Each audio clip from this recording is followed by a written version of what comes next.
you. Hello. Myself is Prashanta Banerjee, and today I want to teach you about three states of matter.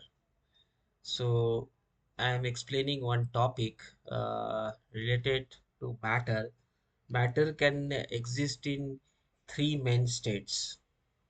So, one is solid, one is liquid, and gas that we are already aware. So solids have a fixed shape and volume, like a book or a chair.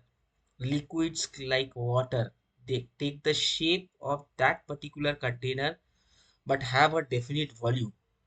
So gases like air around us do not have a fixed shape or volume and expand to fill the space they are in.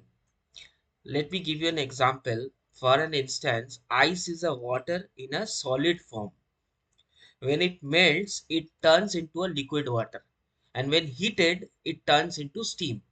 So there are three forms in this matter. There are three forms, which is water in its gas form. Water is become in a gas form.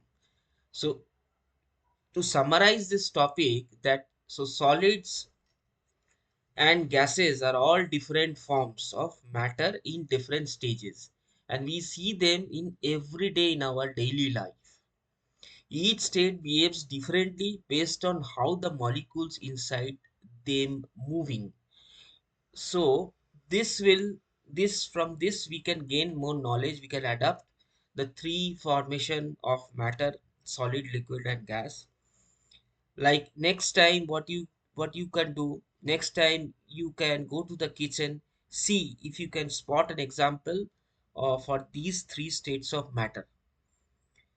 Thanks for learning with me for today, the topic which I shared. I hope you enjoyed the lesson. Thank you so much. Thanks a lot. Appreciate all of your time.